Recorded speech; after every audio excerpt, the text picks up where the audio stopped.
then, because we talked about some of the greatest IPs of all time, but we haven't talked about some of the greatest IPs of all time that people don't even know about, or hardly know about at least, or could easily pass by and see a picture of and someone say, "Who? I don't know who that is." But Nintendo has always had a fantastic row of characters, and because of that, so many of them get overlooked. So tonight we wanted to count down some of those overlooked characters, starting off with number 10 on the countdown, which is Peppy from the Star Fox series. KJ Fox McCloud, tell us why Peppy makes the countdown.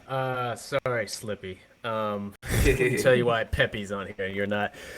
Peppy is a retired member of the legendary Star Fox team. He served with previous leader and best friend James McCloud, Fox's father, and clever wingman Pigma Dengar. An experienced pilot, he has learned many tricks in his years of flying and is also very knowledgeable about Andros' forces, since he once had to escape captivity at their hands.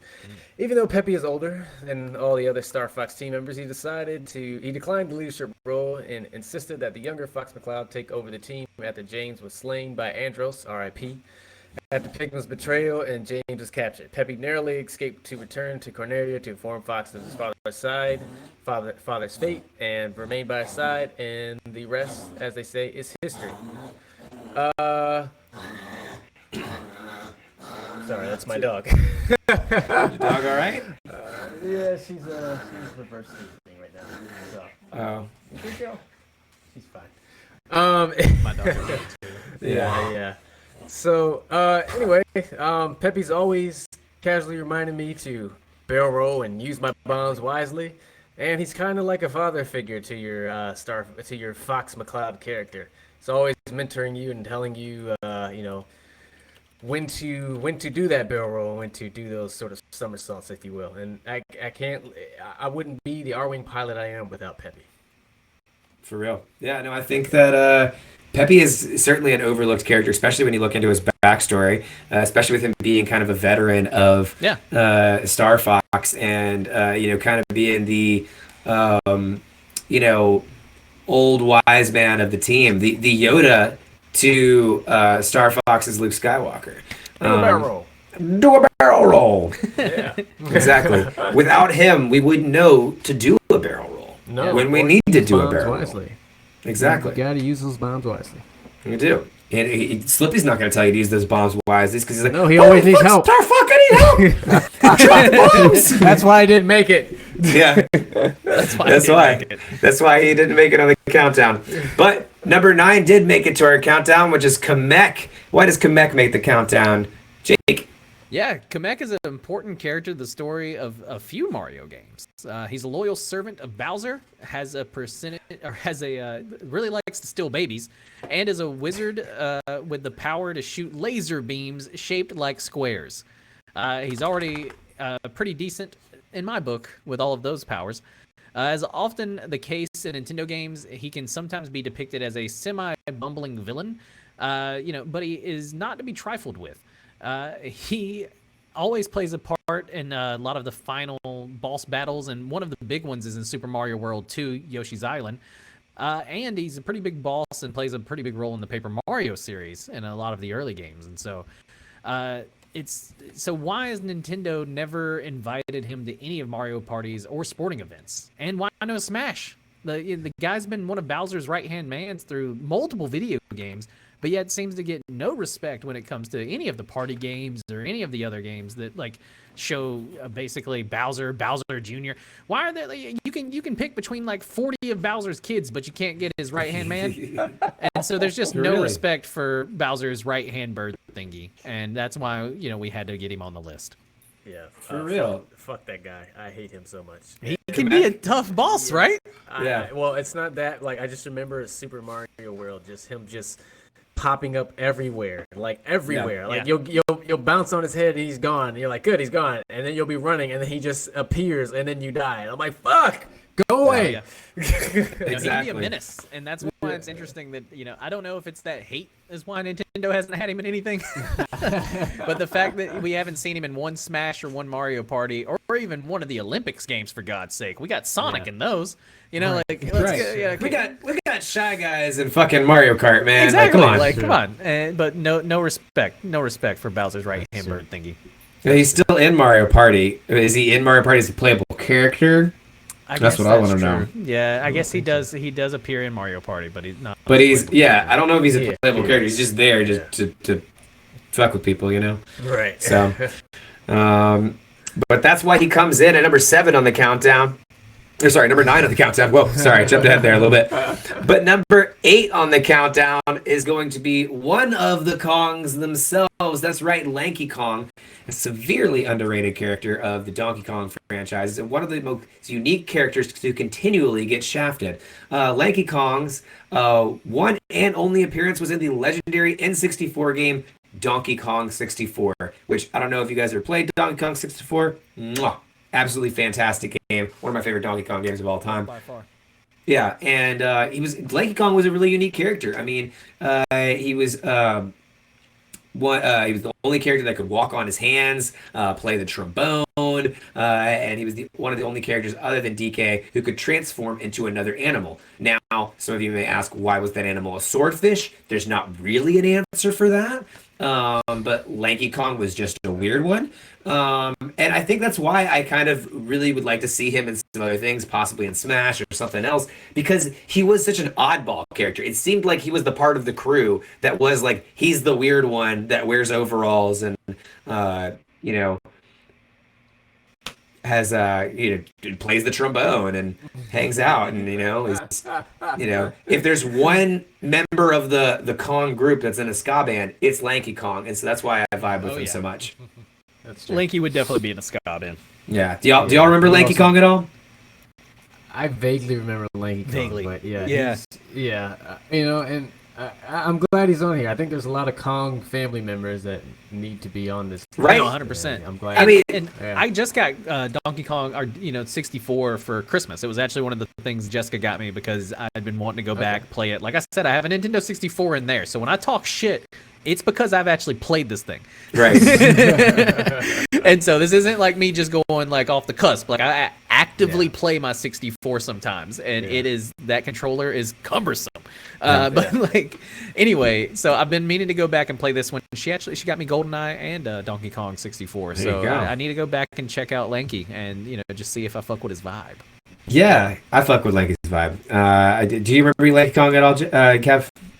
I don't. I vaguely remember. See, everybody forgot Lanky Kong. I know, that's why he's a good one. He's a good one for this countdown. He is. I vaguely remember from DK64, which I didn't play a lot. Which I wish that. Hopefully, Switch please get a 64 emulator because there's a lot of games I'd like to replay or play. Port it over. Time. Right. So. Yep. Yeah.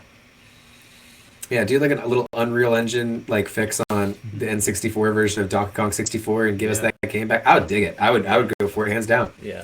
They have 2. They have Donkey Kong Country 2. They just recently put that on there, and so you can go back and play it because I put a few hours into it the other day. So yeah. Well, just like Lanky Kong, number 7 on our countdown's been around for quite a while. But number 7 on our countdown is Team Rocket. Tell us why Team Rocket makes the countdown, Kev. Yeah, just like every protagonist needs a great antagonist, Team Rocket has always been there. Whether it's Red or Ash, Team Rocket is the villain that we all need, maybe not the ones we deserve. Team Rocket is a criminal organization set to steal other people's Pokemon with their headquarters in the Kanto region and Johto region and a branch in Seville Islands. They are headed by Giovanni, who also doubles as the Viridian City gym leader, conspiracy alert. They're all in the anime. They're always blasting off for comedic relief at times. And for me personally, I was upset as a child when there were other antagonists other than Jesse James and Meowth. I think just this cast of characters, not necessarily Jesse James and Meowth themselves, but just the Team Rocket organization themselves, I think they brought a sort of darkness to the Pokemon series and franchise that was otherwise a sort of lighter tone game, right? You had well, you would have there would be no villains in Pokemon without Team Rocket if you think about it. It would just be you going up against the challenge of with the gym leader. It's just you versus the environment kind of thing. I played Sword and Shield, and I think my expectation, and I hadn't played a Pokemon game since Ruby and Sapphire, but my expectations were they're going to be like the sort of dark forces at work. And I guess, spoiler alert, I guess Rose was that to an extent, but it still didn't hit the same as Team Rocket, right? They were always in your way. Not only was the trials and tribulations of trying to be a Pokemon trainer like tough enough, but then Team Rocket would just show up and fuck your whole day up. Like, yeah, we're gonna steal your Charizard now if you don't win this battle. You know, like, and I feel like that's kind of been. I feel like that kind of was missed for me in the recent adaptation of Pokemon, but. Yeah, I think. I mean, Team Yell doesn't hold anything to Team Rocket. No, in my opinion. not even close. Team Yell Not even was close. like, dude, They're like fans. fucking super fans with horns. Like Right. Team Rocket was up to nefarious acts. They created Mewtwo. They literally created Mewtwo. Giovanni was straight up stealing shit. I mean, He was a mob boss. Yeah, he was a mob boss. Yeah, and a great name too. Like, you know what I mean? Like Giovanni. Right. Yeah, like you're going up against fucking Giovanni. Like that. Yeah, right. Dude's about to use a Kangaskhan to knock your kneecaps out. Like, Yeah. I almost put Giovanni here instead of Team Rocket just because Giovanni as a character was such a character on himself. I remember going through the dialogue in Pokemon Red and going through there, and I was like, I actually like as a kid even I was like, this guy's mean, and like, like I want to beat this guy up, you know, like He was an asshole. Well, in the game, he was much more, and you know, because Team Rocket overall, like you said, I feel like Jesse James and Meowth were almost incorrigible. You know what I mean? Like, they were bad guys trying to steal were Pikachu, incompetent. but they were incompetent, right? They were like, you know, like, Matter of fact, I remember Giovanni was like, "Why the fuck are you still trying to steal Pikachu?" Like, we Giovanni would be. it's like why haven't y'all moved on? right? Yeah. This ain't your bag. Yeah. Obviously, Ash is a pretty good trainer. Move on. Like, what are you doing? There are tons of trainers. Like, Right. Just stick to like Route 2 and just like start beating up younglings or Pikachus something. could you guys have stolen in this time period? You know? Yeah. You could have back legit caught a Pikachu by how long it took. Come back to me with an army of Caterpie, and you know, hopefully we can do something with that. But you know, you're still going after this one. I don't know, man. And again, that's something I Viridian Forest is full of them. Sorry, that's something I forgot to put in my notes. I just realized they created Mewtwo. Like that's something they cloned Mew. They captured Mew, cloned it, and then created like one of the most powerful Pokemon ever. Yeah. Just because Giovanni wanted to be a boss ass gym leader and have like fucking, you know, super weapon as his. This will obliterate every 10-year-old that enters my gym. Yeah, which ultimately created the first Pokemon movie. Right. Yeah. I mean, seriously though, when you think about it, who builds a super weapon to impress 10-year-olds who are coming in and just to bully them, really? Yeah. You know, to crush their dreams. You know, I'm here to beat your children. Yeah. This will make those 10-year-olds cry as they exit the gym with their how much dreams money do you crushed. put into that? Like, Giovanni, like, chill, bro. Like, he's got plenty of bank. He's fine. He's doing good. It's all that mob money, you know. He's got good stuff. Well, speaking of wannabe mob bosses, Bowser Jr. comes in at number 6 on our countdown. Tell us why Bowser Jr. makes the countdown. Jake? I personally believe Bowser Jr. is pretty mad underrated. Not only is he really cute as a character, he also has a lot of personality and character development, which you really don't get to see a lot from Mario characters sometimes. That's true. So a spoiler on Bowser Jr.'s journey, but he shows a lot of personality in games that he's featured in. You know, he was aggressive towards Koopalings at first, going on a journey to save his dad alone. A very emotional scene of him crying in one game, and in the ending, you know, with him respecting Koopalings. I would honestly say he's not even a villain. All he really wants to do is impress his dad, and he really wish he had a mom to care for him. And I believe that's something that a lot of people could probably relate with. Right. And so, you know, I don't know if you guys can tell, but I have a thing for villains. You know, that's my last one was campaigning down Bowser Jr. But like, you know, I just feel like Bowser's got a whole squad of goons that just really don't get enough love, and Bowser Jr. is one of them. You know, he's the firstborn. Yeah, he's in a good bit of games, but overall, like, you know, he's that dude that not a lot of people talk about. For real. I mean, it's real interesting to me because Bowser Jr. What you really hit the nail on the head is you don't get that a lot from Mario characters. Yeah. And you really dissect that for a second. What character development have you seen Mario go through over the past 35 years?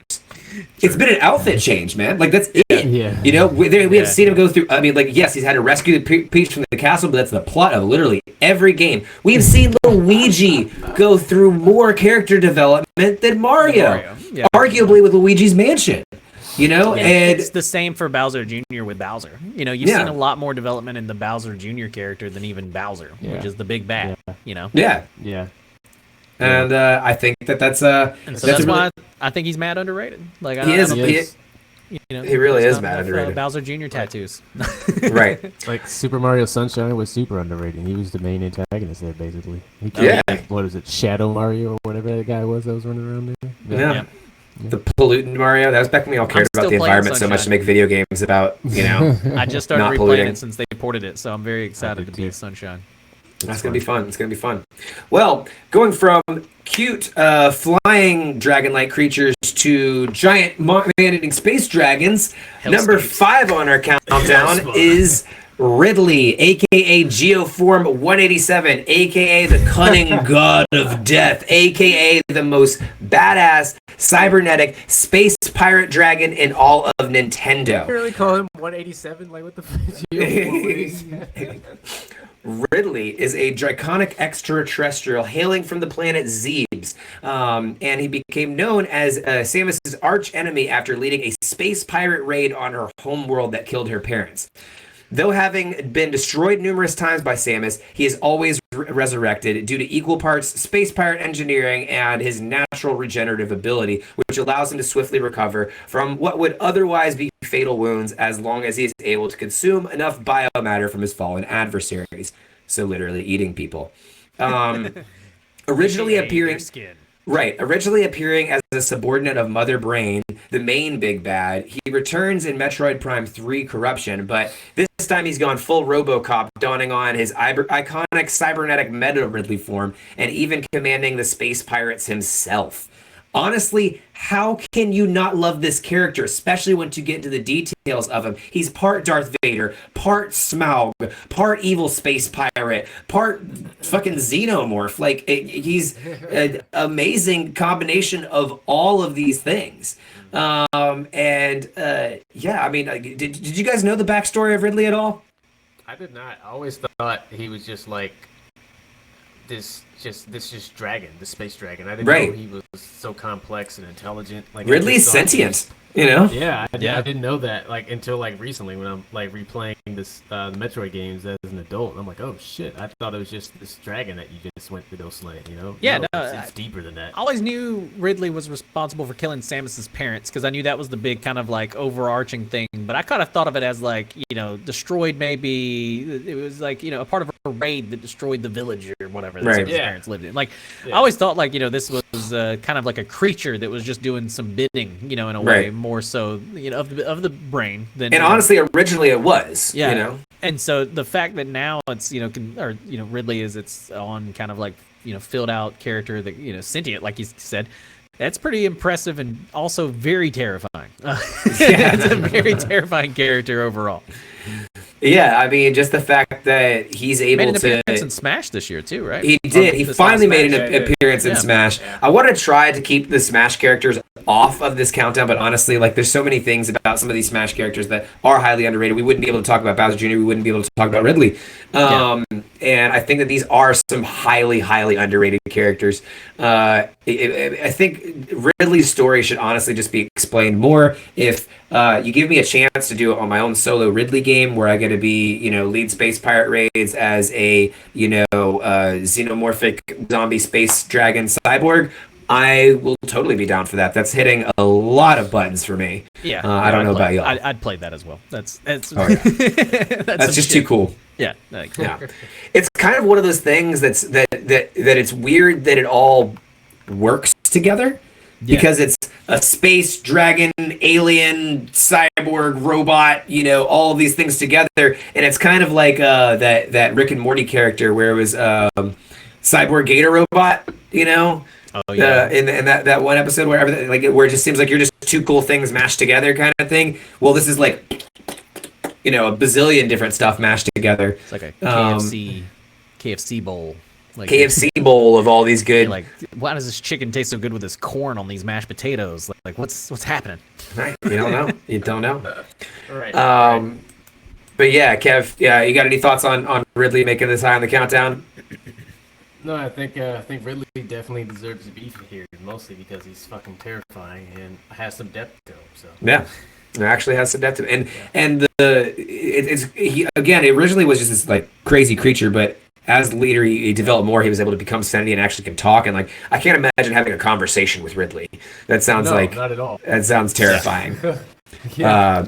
Do you expect him to be like really like creature-like or like sophisticated? I don't know. I'm putting too much thought into it. Anyways, we got more on this countdown. You showed me that, and you said, "Hey, can you do a voice for it?" My voice would literally be, you know, and so that's like the only thing I could think of, like Disembodied voice or something with like 3 different tones. And then you would have to be like, "Oh no, he actually uses words," and in which case, then I immediately go for like, "Hello, Samus." Like, That's actually scarier than what I had initially.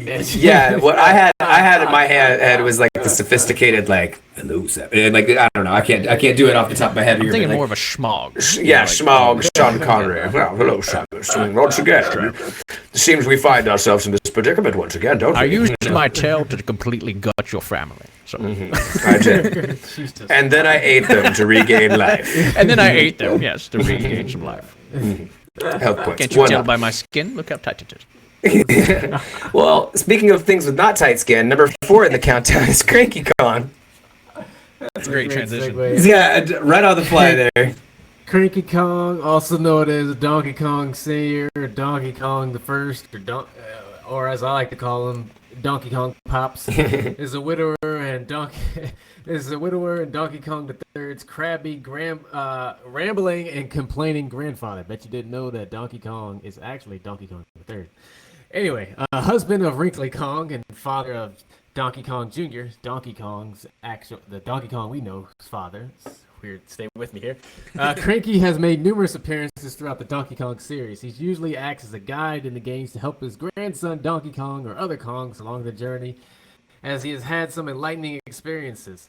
In the original DKC trilogy and other appearances, he is heavily implied to be the violent and bad-tempered and clumsy Donkey Kong and escaped circus animal from Big Ape City / New Donk City. I had to put Cranky Kong here, guys, mostly because I just started playing Donkey Kong Country again, and I just love just seeing his old cantankerous ass turn your damn, like telling me to turn my old 90s music down. Right. Giving you tips, yeah. So but he was always like, but he was the cranky wise guy kind of thing. He wasn't the Master Yoda. Like, ooh, we're gonna do this thing. No, he was the one that's like, I'm gonna hit you with the cane kind of thing. And he is one of the only characters in the Donkey Kong franchise. We talked a lot about Donkey Kong characters earlier, but he's one of the only characters in the Donkey Kong franchise that I see in almost every Donkey Kong game. Yeah, for sure. Right, he's almost always that guiding force. So I think Probably that he definitely one of my favorite characters from the animated, if you can call it that, series. Terramated, yeah. Like, I mean, Cranky Kong. I believe it's in Donkey Kong Country, and it's right whenever it's coming in, the little album spinning, and then he like puts the cane down, and that's when that beat drops, and you're just like, oh shit, this is Donkey Kong Country, like it's about to start. And so like Cranky Kong always is there with some quick tips and there to make the beat drop. So I'm here for him, Well, not like you said, like the first image whenever you hear like think about Donkey Kong is like when the first scene of the opening game when he's just spinning his old records and then his right. Here's what doesn't make sense about Cranky Kong, right? He's always like cranky, turn the music down and all this stuff, and then like all the rest of the crew, like when you think of DK's crew, he's got Donkey Kong's have the bongos. Okay, Diddy Kong has the electric guitar. That is a little bit more sophisticated. Trombone for Lanky Kong. I think Tiny Kong plays the saxophone and Chunky Kong plays the triangle. So all these kind of rudimentary things. But Cranky Kong's got the full soundboard and with like fucking, is able to mix it with the records and everything. Like he's got the full setup. Why is he so much more technically advanced than the rest of them? How did that work out? How did he? I don't know, man. There's some continuity errors. I think he could do some damage with the cane. Right? So. Yeah, for sure. That's a C stick if I've ever seen it. Right? I think so. too. Well, number 3 on the countdown is a highly underrated character for some good reason, but is also one of the first, arguably the first one of the first trans characters to ever exist within gaming, which is Birdo. Birdo is a highly underrated femme queen of a character who doesn't get much visibility, mostly due to problematic and transphobic representation in the past. Despite her past representation, Birdo is widely accepted as one of the first trans video game characters of all times. Early manual entries for Birdo misgender with using he/him pronouns and saying things like, Birdo is a pink dinosaur. He likes to pretend he's a girl and gets happy when people call him Birdetta, which is real gross and kind of transphobic. But after that, other depictions didn't get much better and started describing her as it, which is also really problematic. But nevertheless, Birdo is now referred to with she/her pronouns and is widely accepted as Yoshi's girlfriend in canon, and has been depicted as strictly female for a few generations of games now. While Birdo is widely accepted for being the first, her representation of the past seems likely to be a bad joke made by Nintendo, and that kind of turned into creating a trans icon. Though Nintendo has never officially recognized her as a trans character, they never officially said she's a trans character. They just call her by she now. It's definitely a weird one, and it's probably why Nintendo has been so standoffish with Birdo. But to a lot of people, Birdo is a very, very important character. And if we're gonna allow Daisy in Smash Brothers, I mean, why can't we find a spot for Birdo? Like if Luigi's gonna get his girlfriend, Yoshi should get his girlfriend in there too. Personally, what do you guys think about Birdo? That's true. I don't remember really much of Daisy. Like, what games has she been in? Like, I very much remember Birdo for a few Mario games. Yeah. So, yeah. Birdo's definitely giving me some fucking problems. Yeah. I ain't never seen Daisy. You know what I mean? Yeah, right. She's always shooting those eggs at you. Like, fuck. Exactly, yeah. Birdo's done some damage. Daisy, Right. I ain't never seen her. Like, we don't know her. Like, what's she doing in Smash? But then Birdo can't just shoot eggs at people? Like, come on. Yeah. Like, There's also some weird continuity issues here because some people are like, well, is Birdo a female Yoshi? And I was like, well, no, Birdo was originally, described with he and pronouns and all this stuff. And then it's like, well, why do female Yoshis have a giant cannon on their nose? All of this stuff that just doesn't really make too much sense. I think I think people try to reflect too much on 3D characters. Yeah. like just let it be Birdo. Just let her be Birdo. I mean, now if they use the right pronouns or whatever, but it's just one of those where it's they're trying to figure out why she shoot or why female they're trying to figure out the anatomy of female Yoshis, and it's just like, bro, just play the game. I get that there are some people that think too far into it, but I do think that one of the reasons that Birdo does have that popularity is because there are so few trans icons in video games. Oh no, for sure. I'm talking about the actual trying to figure out why male Yoshis shit out eggs and female Yoshis spit out eggs. I'm like, why do you need to figure that out? Just let male Yoshi shit out eggs and let female Yoshi spit them out. Just live with it. I get you on that, but my point here is that there's so few trans icons within video game culture that people will even embrace the problematic representations as just something to hold on to here. And I think that's a really it's a weird aspect of Birdo. I think that Nintendo could definitely do some cleanup on how they present Birdo going forward. But if they do that could actually make Birdo a really, really influential character, in my opinion. Yeah, strong. It can make it really strong and make it really, like you said, it could, if they did it right, it could be a great form of representation. Right. Yeah. Well, number 2 on our countdown is one that I know that everybody's been waiting to hear. Right? We got to talk about Waluigi, right? Wow. Tell us why Waluigi is number 2 in the countdown, Jake. So I get it. Waluigi isn't exactly uninvolved. He's been in a few video games. He's a pretty fan favorite. Everybody knows Waluigi, but he seems to have many fans, and is the star of a large array of memes, and it makes sense too. Waluigi is a great character. He's one of my favorite characters. I pick him in every Mario Kart game I can. But there is a few games that I can't pick him in, and there's one that fans have wanted him in for a long time. And so Waluigi is unique, and the persona that is established with him in games and in projects, basically a lot of fans kind of project onto him in a way. I think like how his personality would be, and so I think we built a personality for Waluigi even without having a standalone Waluigi game. Right. I mean, the guy looks exactly like, a stereotypical a villain from, what was that? What was that driving show that they had where they had the dog? The Hanna-Barbera cartoon. Hanna-Barbera cartoon. Yeah, he looks like the villain from every one of those kind of cartoons, in my opinion. Yeah. Waluigi's loved by many. I mean, he is one of the more, I would say, prolific Mario characters. I think a lot of people like Waluigi, and so it's like, why can't Nintendo give this man his own standalone game? Luigi's had a bunch. Wario's had a bunch. Yeah. And so it's ridiculous that my man's here has yet to have his own standalone game, and we can't even get him in Smash. I was about to say, shit, dude. They can't even get a Smash invite. Can't even get him in Smash. Disrespect for Waluigi. The disrespect for Waluigi.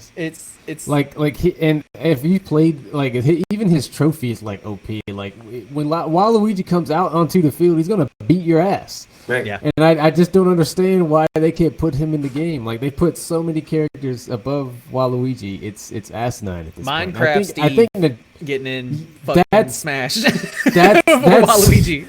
That's the one that hurt because it's like at this point they're just doing it on purpose now. Yeah. They're trolling us and pissing us off. Like we're never putting Waluigi in. We're just gonna. Like I said, Wario, for him to get the games that he's had, right? Like we've had Wario World. I mean, and Wario's had games dating all the way back to old games. Oh yeah. And so like and they were always fun and innovative and kind of like crazy, zany style games with a bunch of like crazy little mini games and shit. And it was like, they tried to do kind of like a more bumbly kind of like villain-esque version of Mario with that guy. And then but Luigi's had Luigi's Mansion. Luigi's been featured in a ton of Mario games. But our boy Waluigi can only be in what? Mario Aces?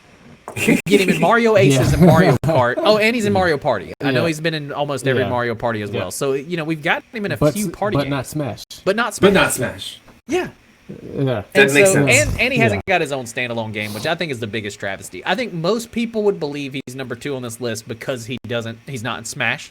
And I agree. I think that, yes, should be in Smash.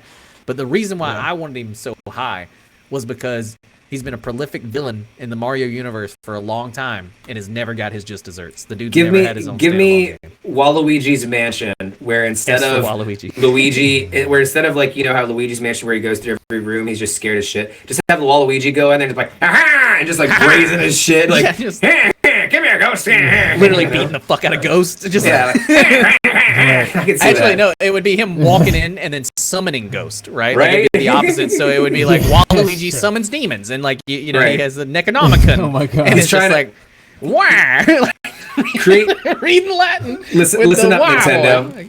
Listen up, Nintendo. Nosferatu. Oh my god! We got your game right here. What you do is you have a game where Waluigi is selling mansions to other people, and then he has to put the ghosts in there to chase them out of the property so he can resell the house again. That's the game. Mansions are haunted because Waluigi murdered everyone in them. That's the dark twist on Luigi's Mansion that you don't know about. Yeah, that you just didn't see coming. The Waluigi game will be you trying, like it'll be Detective Luigi trying to stop the Waluigi serial killer. Waluigi is Kevin Bacon in Seven. Yes. But no, so that's why he's number 2 on our. Wah! That's why he's number 2 on the countdown. Catch me if you can. Wah! Yeah, does not get the respect. Does not get the clout he deserves. He's one of the greatest, and he's our meme king. So. He is the meme king, absolute meme king. Well, number 1 on the countdown is one that we all know and love, but is definitely not really ever represented as a Nintendo character at all, for the most part, despite being a huge part of Nintendo's biggest franchise. So number 1 on the countdown is Master Hand. Why does Master Hand make number 1 on the countdown? Kev. Speaking of Smash Bros, sorry Waluigi, you are being snubbed here by the great entity that is Master Hand. Master Hand is a hand-like entity who acts as the main recurring boss in the Super Smash Bros. Universe. He appears at the final destination stages as the final boss, as whatever character you're using has willingly fought through hordes of classic Nintendo protagonists and antagonists, only to be met by a floating, disembodied hand glove character who grabs you, punches you, smashes you, claps you with some other random hand that comes out of here and flicks you with his finger, just to show you that you are merely a toy in his game of Smash Bros, which, by the way, he created. He created the entire Smash Bros universe, plucking reluctant Nintendo characters and franchises, except for Waluigi. That's actually Master Hand's.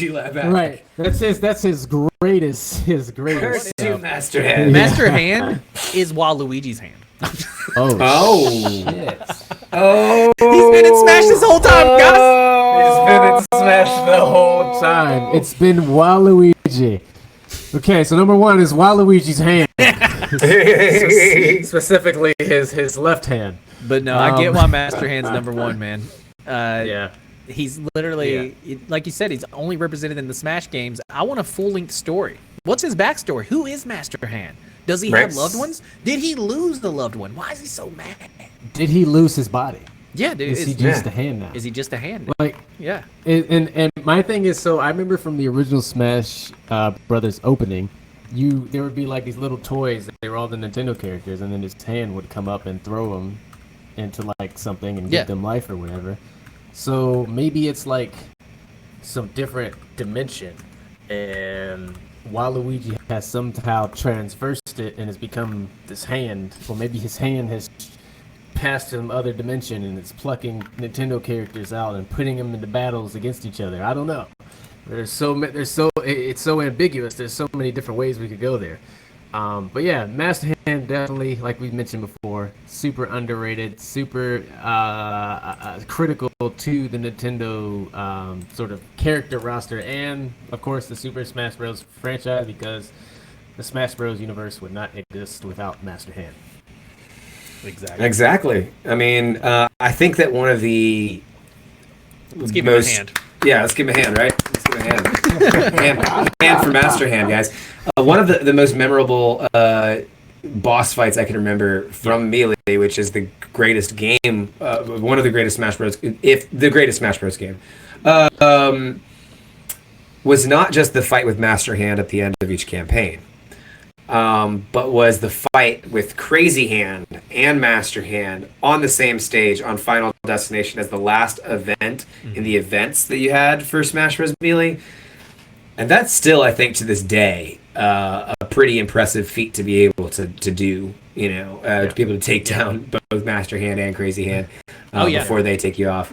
I mean, just, dude, that one of the toughest boss battles as a kid of all time. And the fact that it's only in this one game is kind of strange. Like, I'm surprised we haven't got to see Master Hand or more about it.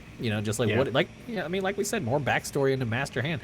Underrated to be one of the toughest bosses in video game history. Yeah, for real, for sure. For as being as tough as he was, and especially with he just connected all the franchises together, and like Master Hand was ominous too. I mean, he was just a hand, but I don't know, he was still scary to me. Like he was just in the spooky Final Destination. Yeah, it's like very hands-on. Right? Nintendo really wanted to give this kind of feel that it was like a kid opening their toy set and playing with their toys, and that's why there was all mixed and matched in different courses and different places. But and that's why it got out of hand. It got out of hand. Yeah. Well, you gotta hand it to him with this. You gotta hand. Richie's going with hand puns. Is that how we're gonna finish off the show? We're gonna end on hand puns, I guess. I'll hand it over to you now, Dad. All right. Well, and I think this top 10 was really handy. It was. All right. Well, we'll shake the rest of those off.